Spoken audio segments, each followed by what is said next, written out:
श्रीमद्भगवद्गीतेवरील मराठी भाषेतील एक सर्वोत्तम साहित्य आणि तत्वज्ञानात्मक टीका म्हणजे श्री संत ज्ञानेश्वर महाराजांची भावार्थ दीपिका अर्थात ज्ञानेश्वरी.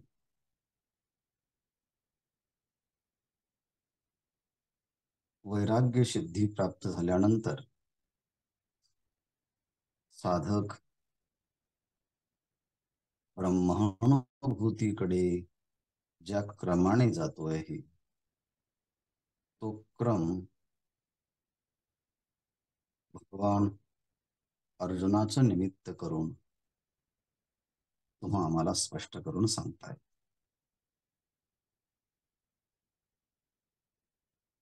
परी तेची जे परब्रह्म सर्वात्मक सर्वोत्तम मोक्षाचीही काम सरेजेत.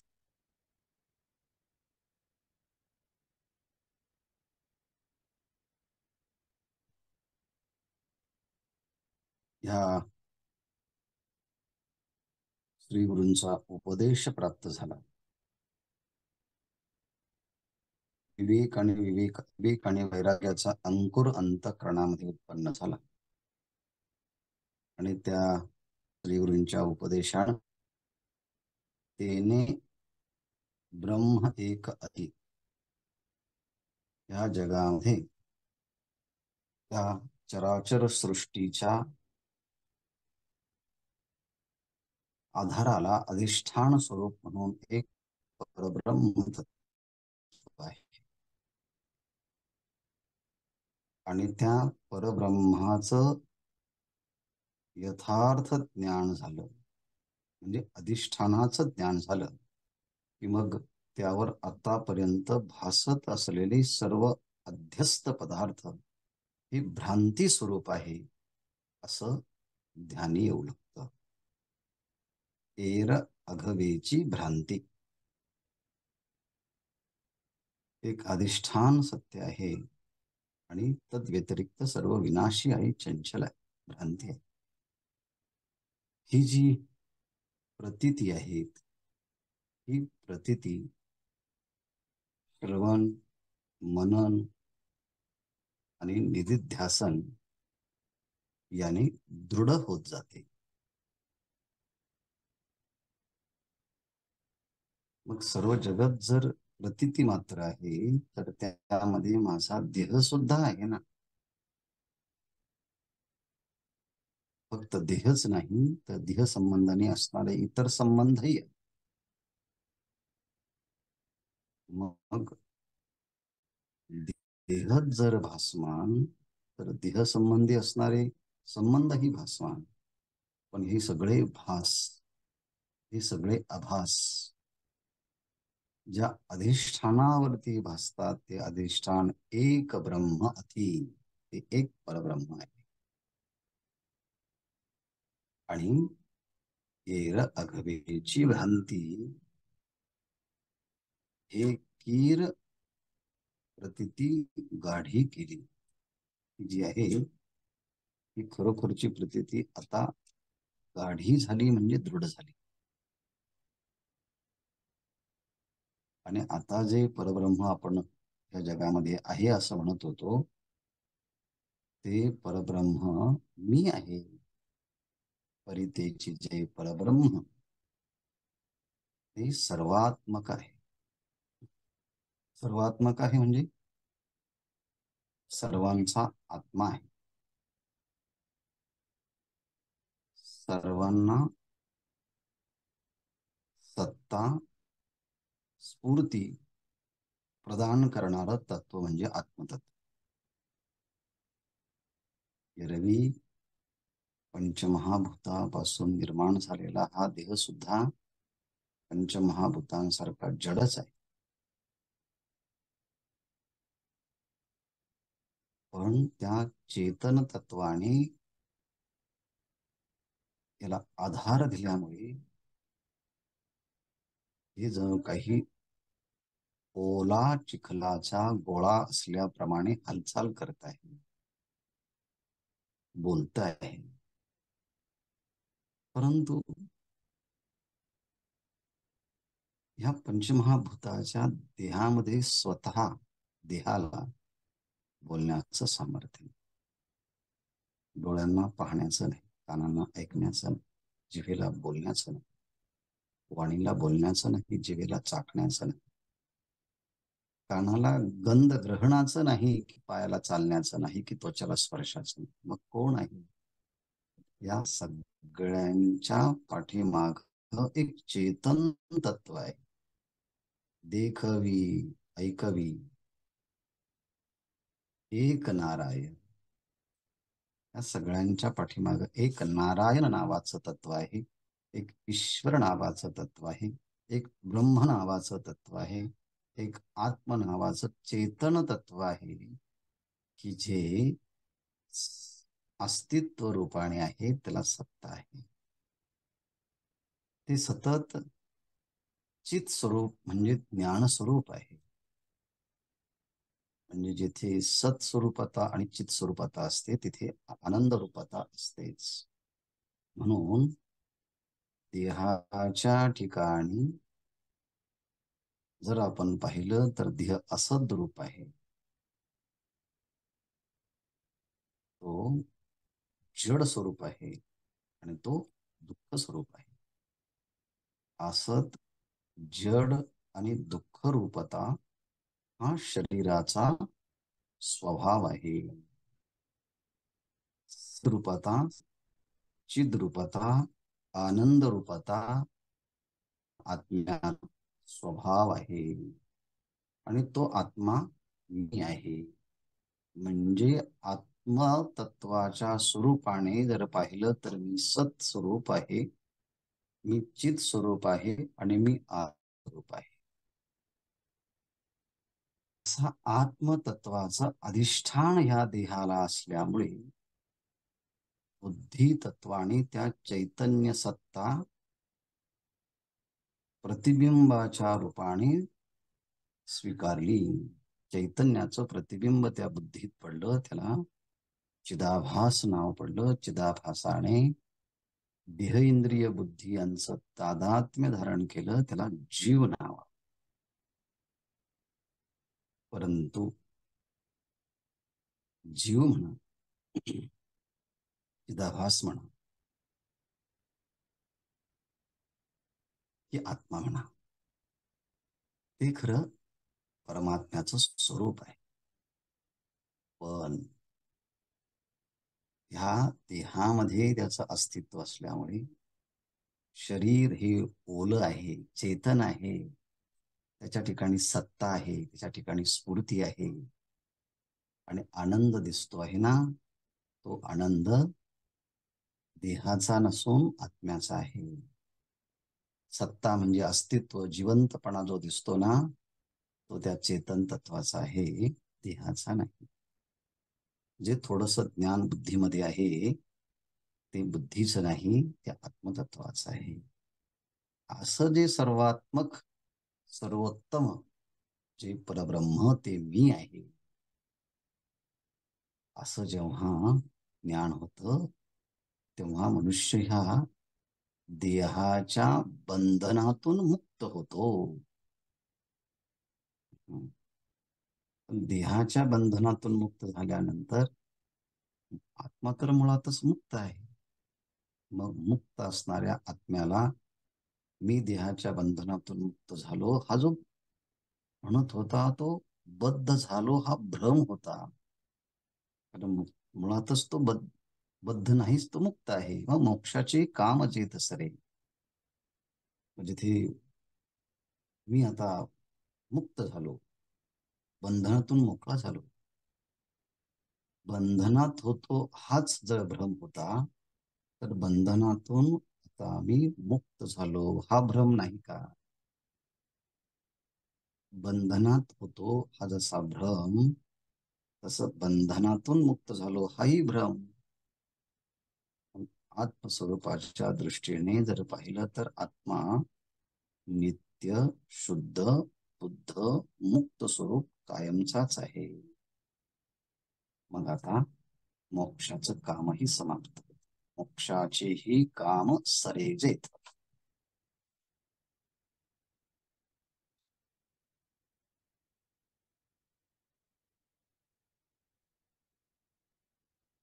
देह आहे म्हणून देहाला जागृत अवस्था आहे, स्वप्न अवस्था आहे, सुषुप्ती अवस्था आहे. या अवस्था देहाच्या आहे, या अवस्था आत्म्याच्या नाही. आत्म्याची सत्ता एकरूप कायम आहे आणि अवस्थातीत असणारा मी आहे, आत्मा आहे. मग अवस्थातीत असणारा आत्मा मी आहे जेव्हा असं ज्ञान होतं तेव्हा या देहाच्या तीन अवस्थेंचं काय होतं? म्हणजे या तीन अवस्था मानवी जीवाला अत्यंत उपकारक आहे.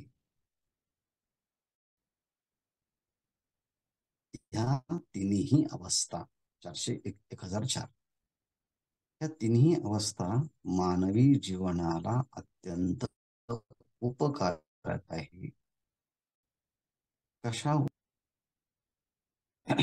या तिन्ही अवस्था स्वतःला एकमेकीला मिथ्या ठरवतात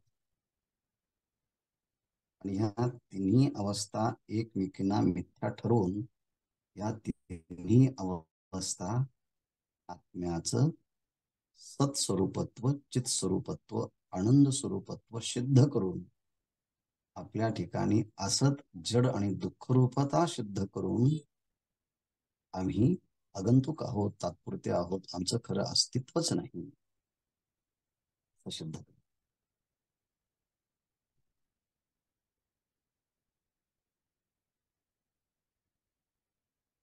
शंकराचार्यांनी अपरोक्ष अनुभूतीमध्ये हा विषय खूप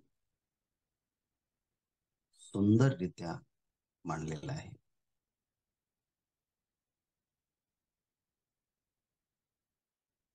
आता जी आपण अवस्था अनुभवत आहोत ही अवस्था आहे जागृत अवस्था. या जागृत अवस्थेमध्ये आपण झोपेतून जागो झालो की मग जागृत अवस्था. पण झोपेत असतानाच एक मधली अवस्था येते जागृती आणि सुषुप्तीच्या मध्ये, ती स्वप्न अवस्था.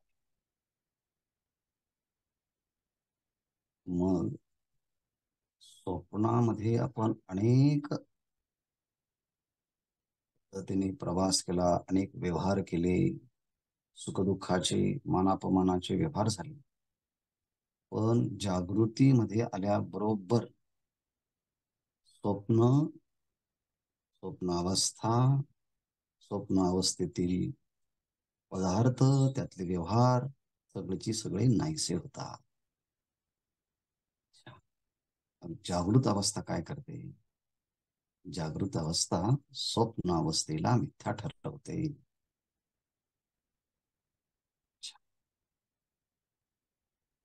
मग स्वप्न अवस्था काय करते? हं. स्वप्न अवस्था जागृत अवस्थेला सत्य मिथ्या ठरव. जसं जागृत अवस्थेमध्ये आल्यानंतर स्वप्न अवस्था त्यातील अनुभव पदार्थ जसे मिथ्या ठरतात, त्याप्रमाणे जागृत अवस्थेतून जेव्हा आपण झोपेच्या माध्यमातून स्वप्नात जातो तेव्हा स्वप्नात तरी कुठे जागृतीतले पदार्थ दिसतात? स्वप्न काय करतं? स्वप्न जागृतीला मिथ्या ठरवतं. स्वप्नाने जागृतीला मिथ्या ठरवलं, जागृतीने स्वप्नाला मिथ्या ठरवलं.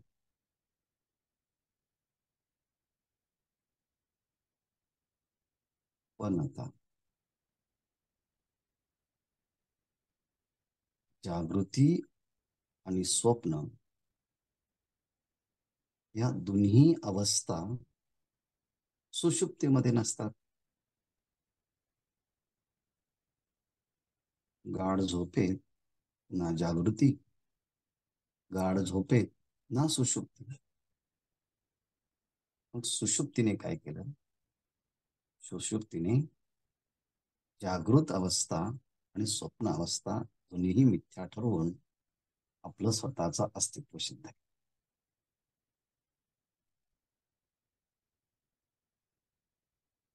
सुषुप्ती अवस्थेमध्ये जागृत आणि स्वप्न अवस्था नाही असं जे म्हटलं जातं त्याला शास्त्रीय परिभाषेमध्ये जागृत आणि स्वप्न या दोन अवस्थेचा व्यतिरेक आहे असं म्हटलं. म्हणजे नाही, म्हणजे सुषुप्तीने मात्र या दोन्ही अवस्थेला मिथ्या ठरवलं. ह्या दोन्ही अवस्था एकत्रित आहेत आणि त्या सांगतात तुझ्यामध्ये म्हणजे सुषुप्तीमध्ये आम्ही दोन्ही नाहीत म्हणून मिथ्या, पण आम्हा दोघींच्या मध्ये म्हणजे कोणत्या? जागृती आणि स्वप्नाच्या मध्ये सुषुप्ती अवस्था तरी कुठे असते? म्हणजे सुषुप्ती अवस्थेमध्ये जागृत स्वप्न आणि स्वप्न आणि जागृत अवस्थेमध्ये सुषुप्ती अवस्था नसते.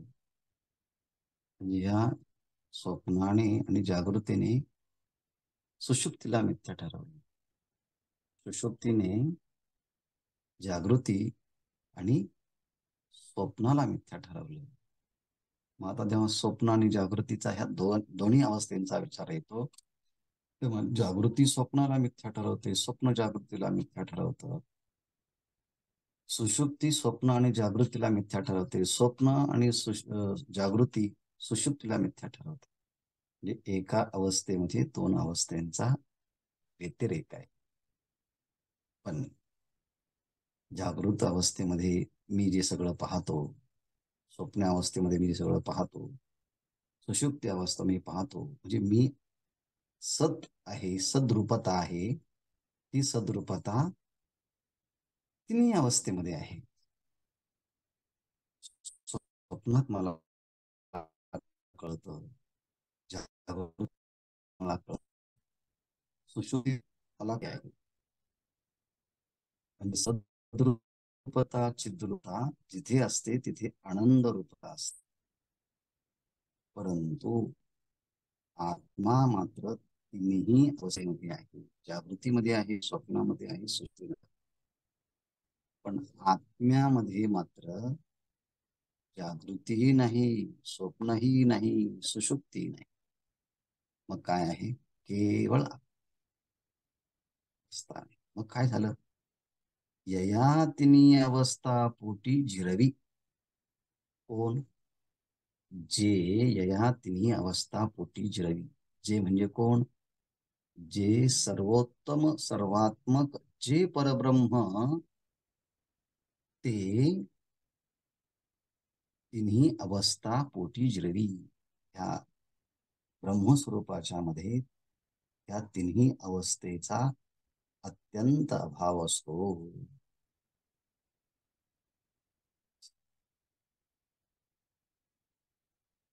मग मग आतापर्यंत जे आपण म्हणत होतो त्याचं काय? आत्माच एक सत्य आहे, त्या व्यतिरिक्त सर्व मिथ्या आहे. हे जे ज्ञान होतं ते सापेक्ष ज्ञान होतं. मग या ज्ञानासीही मिठी जे वस्तू दे, परंतु वृत्ती ज्ञान आणि सगळ्या अवस्थेंचं ज्ञान त्या वस्तू म्हणजे आत्मस्वरूप वस्तूच्या मध्ये या सापेक्षिक वृत्ती ज्ञानाचाही जेथे पूर्णपणे निराश होतो. मी अज्ञानी आहे की जसं तसं मी ज्ञानी आहे ही वृत्ती ज्ञानच आहे, हे अविद्येच ज्ञान आहे.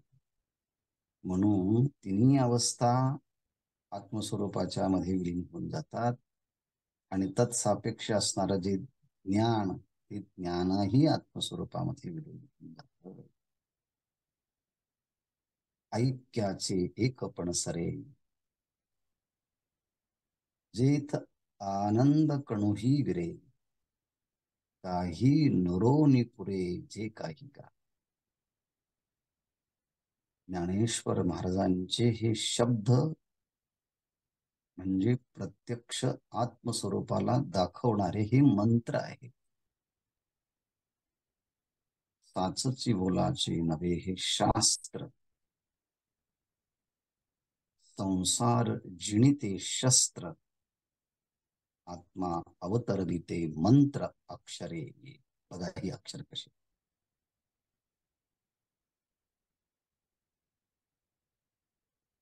ऐक्याचे एकपण सरे. बुद्धीमध्ये पडलेला जो काही चिदाभास, जे काही प्रतिबिंब,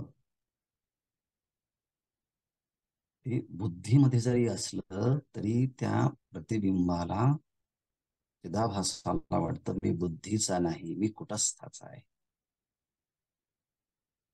विनाकारण बुद्धी देह इंद्रियांचं तादात्म्य धारण केल्यामुळे जीव भाव आला.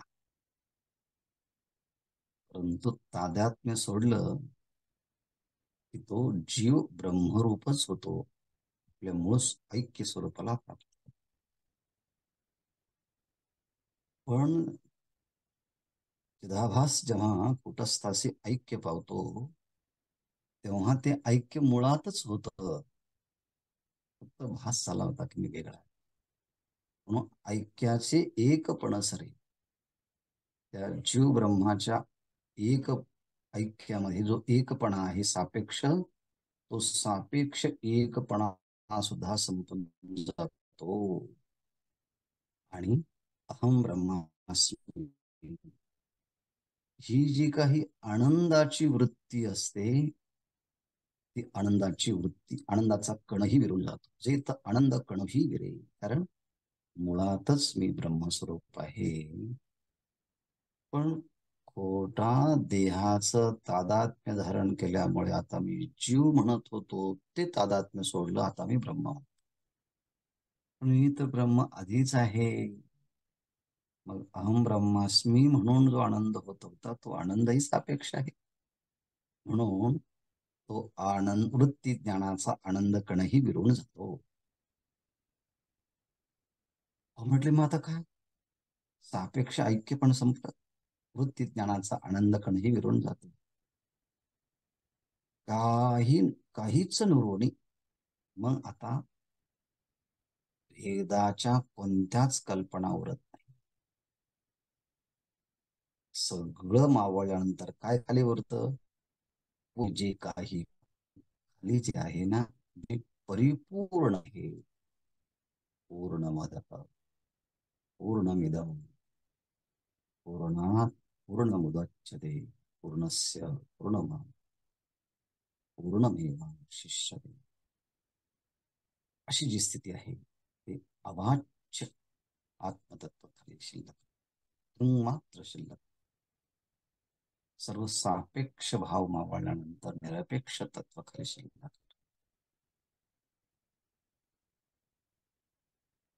तेव्हा जीव त्या स्वरूपाशी एकरूप होतो. ते ब्रह्मी ऐक्यपणे ब्रह्मची होणी असणे.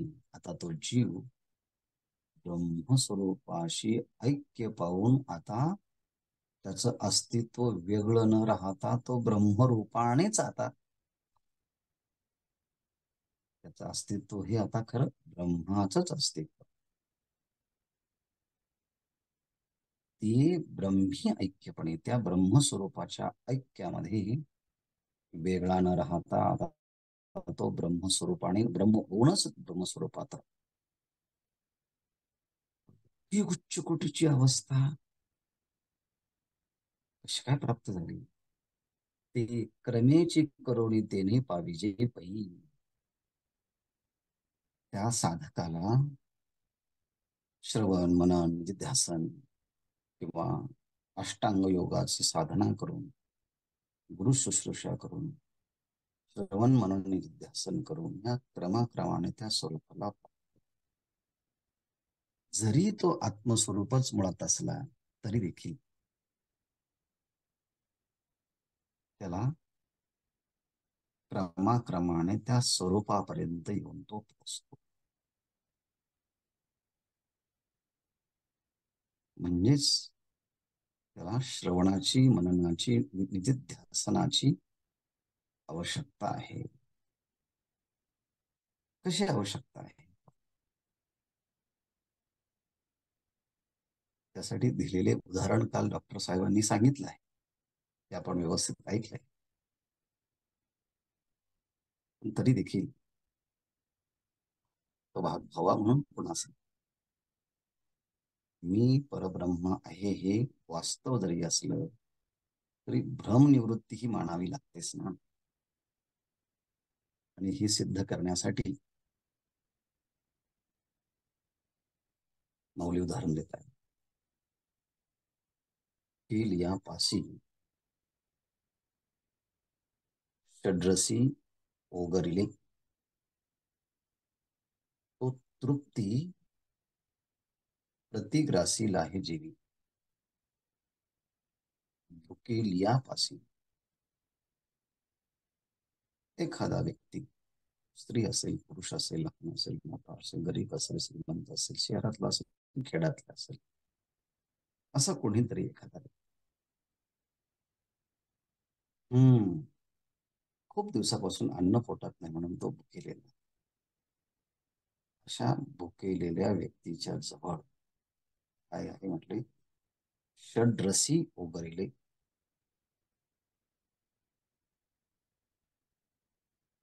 6 रसांनी युक्त असणार अन्न त्याला वाढलंय.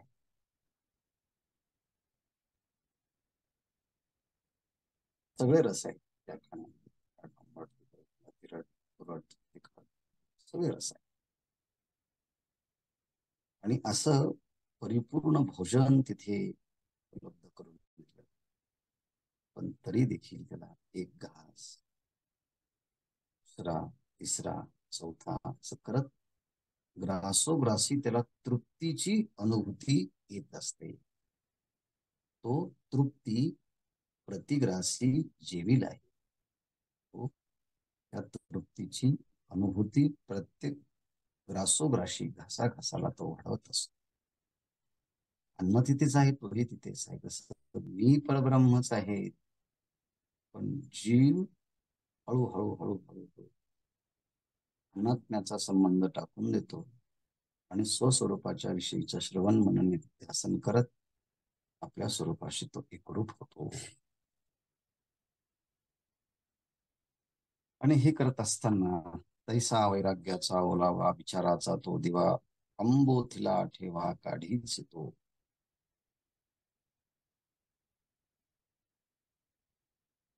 त्याने वर्णाश्रम धर्माप्रमाणे निष्काम कर्म केल्यामुळे परमात्म्याने त्याला वैराग्याचा आणि विवेकाचा आशीर्वाद दिलेला असतो. तो वैराग्याचा ओलावा, तो जिवंत वैराग्याचा जिव्हाळा.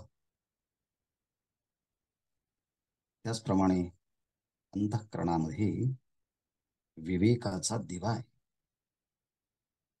अंतःकरणामध्ये तो विवेकाचा दिवा, वैराग्याचा जिव्हाळा तो त्याने जिवंत ठेवला आहे, प्रज्वलित तो आत्मानात्माचा दिवा केलेला आहे. आणि विवेकाच्या साह्याने आत्मा सत्य ठरवला आहे आणि वैराग्याच्या आधाराने स्थूल, सूक्ष्म, कारण, 3 शरीर, जागृती, स्वप्न, सुषुप्ती, ह्या 3 अवस्था, अन्नमय कोश, प्राणमय कोश, मनोमय कोश, विज्ञानमय कोश, आनंदमय कोश, ह्या 3 शरीराच्या अंतर्गत असणारे पंचकोश आणि 3 शरीराच्या अंतर्गत असणाऱ्या 3 अवस्था ह्या मिथ्या आहे, आहे, सार आहे, क्षणभंगूर आहे, त्याच्या. पण ह्या उपाधीमध्ये असणारा जीवात्मा, चैतन्य, चिदाभास, तो मात्र सत्य आहे. म्हणून या अनाज्ञापासून आत्मतत्व हे वेगळं आहे, त्याला यातून बाहेर काढतो. म्हणून आत्म ठेवा तो काठीची. आत्म्याचा ठेवा जो आत्मतत्व आहे ना, तो विवेकाच्या साह्यानं त्याचं पृथक्करण करतो. म्हणजे शरीरत्रय शरीरत्रय अवस्था आणि पंचकोश मी नाही, मी ह्यापेक्षा वेगळा आहे. म्हणून या उपाधीच्या मधून त्या आपल्या स्वतःला तो बाहेर काढत असतो. आत्मठेवा काढीची तो.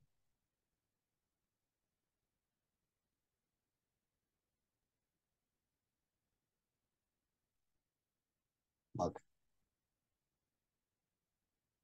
उपाधी वेगळे तुम्ही निर्मिता, काहीच संसार तुम. अशा स्वरूपाने उपाधी विरहित स्वतःला केल्यामुळे तो आता आत्मसाम्राज्याचा धनी म्हणजे मालक बनतो. तो भोगीचे आत्मवृद्धी एवढी योग्यतेची सिद्धी, जयाच्या अंगी निरवधी लेणे झाली.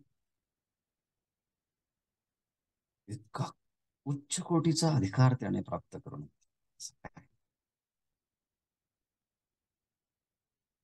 आत्मवृद्धी म्हणजे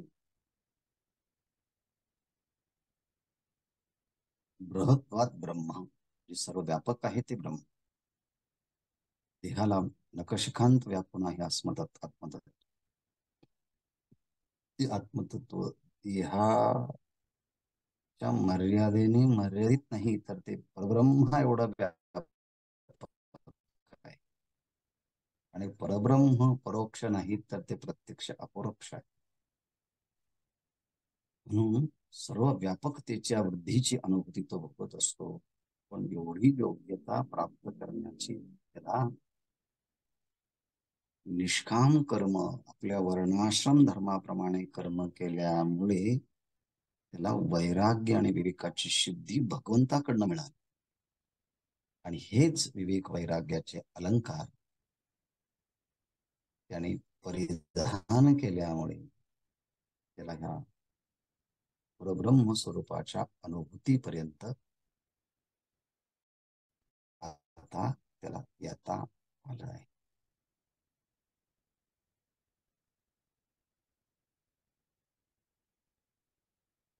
हृदयाच्या अंगी निरवधी लेणी झाली.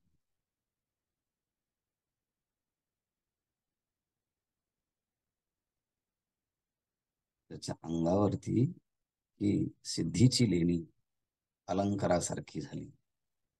मग तो साधक ब्रह्मरूप होतो. सर्व सुख ल्यालो सर्व अलंकार, आनंदे निर्भर डुलत असो, असं जगद्गुरु तुकोबाराय म्हणतात त्याप्रमाणे.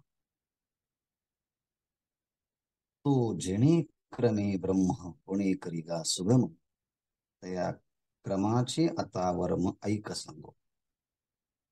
तो विवेक वैराग्य संपन्न साधक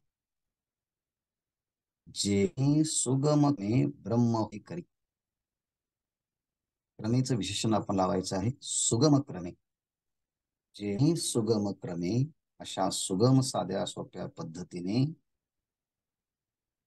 तो म्हणजे कोण, विवेक वैराग्य संपन्न अधिकारी ब्रह्म होणे करी, तो सलभ सोप्या उपायाने ब्रह्मस्वरूप प्राप्त करून घे.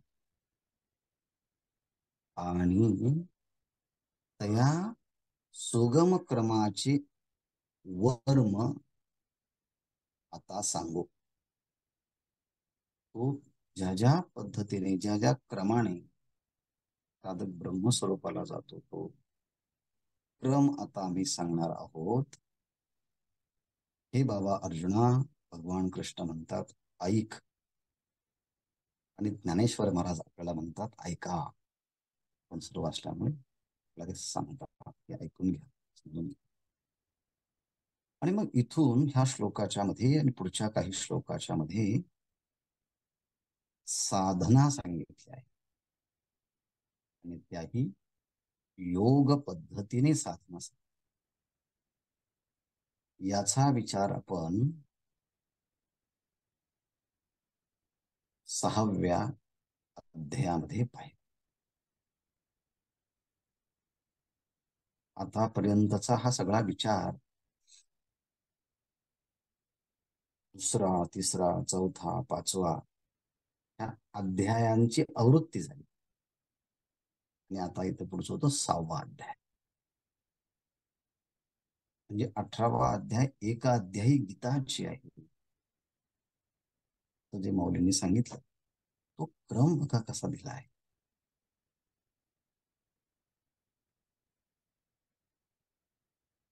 म्हणजे 18व्या अध्यायाचं चिंतन करता करता आपल्याला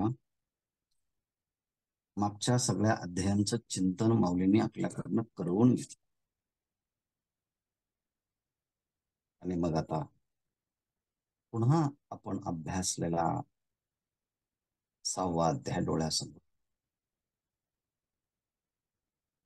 हो, असं काही सांगू नका, किती दिवस झाले 6व्या अध्याय, तो काय डोळ्यासमोर आणता नका आणू. आम्ही तुमच्या समोर आणू. त्या निमित्ताने तुम्हाला आठवण, स्मृती होईल किंवा अनुभव घेतलेल्या गोष्टीची स्मृती होत असते. अननुभव गोष्टीची स्मृती होत नाही. काही श्लोक पाठ केला, अभंग पाठ केला आणि विसरला, आणि काही काळाने एकदम स्मृती होती, हा आठवण. म्हणजे तो अगोदर आपण पाठ केलेला असतो.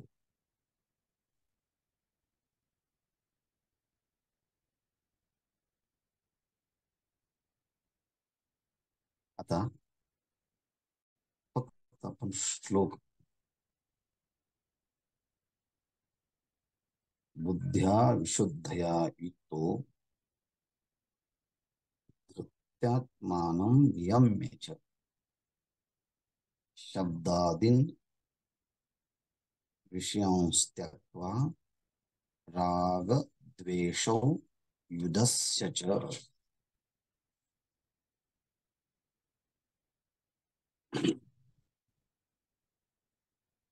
आपण श्लोक पाहूया.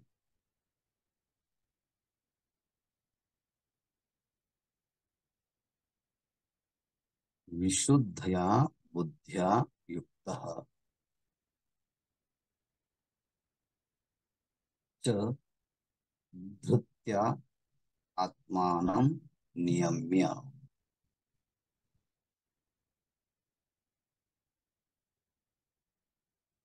शब्दादीन विषयान् त्यक्त्वा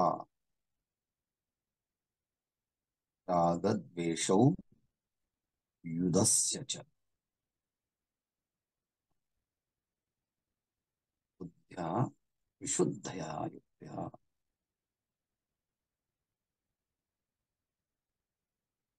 अशा बुद्धीच्या द्वारे तो युक्त झालेला असतो. कोणत्या बुद्धीच्या? विशुद्धया, अत्यंत शुद्ध, अत्यंत पवित्र, अत्यंत निष्कपट, अत्यंत मंगलमय अशी ज्याची बुद्धी साधनेच्या द्वारे झालेली, अशा शुद्ध बुद्धीने युक्त झालेला तो साधक. बुद्ध्या विशुद्धया युक्त, युक्त म्हणजे त्याने युक्त.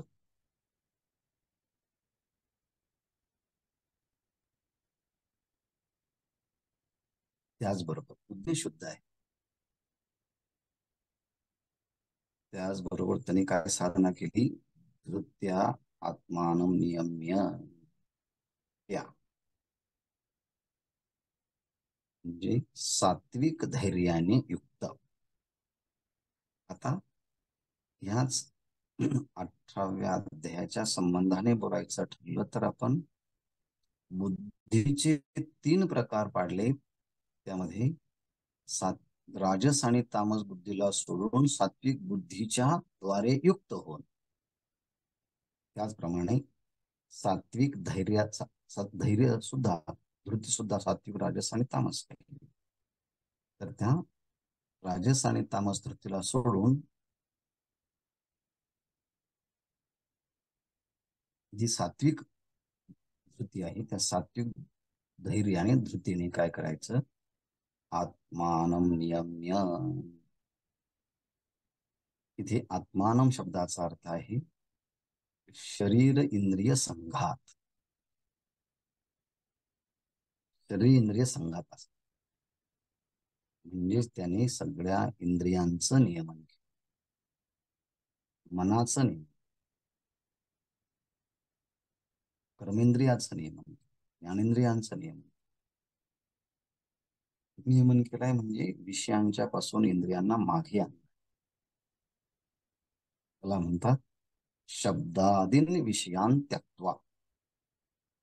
म्हणजे शब्द, स्पर्श, रूप, रस, गंध ह्या पंच विषयापासून पंचज्ञान ज्ञानेंद्रियांना मागे आणलं प्रत्याहाराच्या द्वारे. म्हणजे शब्द स्पर्शादी विषयांचा त्याग केला. परंतु प्रारब्ध वशामध्ये देह निर्वाहासाठी आपल्याला खाणं पिणं करावंच लागणार आहे. मग ते प्रारब्ध वशामध्ये आपल्या समोर जे येतात, प्रारब्ध अनुकूल असेल आणि त्यानुसार काही गोष्टी आल्या, प्रारब्ध प्रतिकूल असेल त्यानुसार काही गोष्टी आल्या, परंतु त्या अनुकूलतेच्या विषयी राग आणि प्रतिकूलतेच्या विषयी द्वेष असा कोणताही द्वंद्वात्मक भाव न ठेवता या दोन्हींचाही त्याग करून देहनिर्वाहापुरतं तो अन्न पान करत असतो. पण कसं, राग द्वेष विरहित होऊन, राग द्वेषो युधस्य च. मग ही साधना करतो. हा सगळा विचार 51, 52 आणि 53 या श्लोकामध्ये आहे. तो क्रमाने तिन्ही श्लोकांचा विचार आपण पाहू आणि मग पुढच्या ओव्यांना सुरुवात करू. तो विषय आपण उद्या बघूया. ओम पूर्णमदः पूर्णमिदं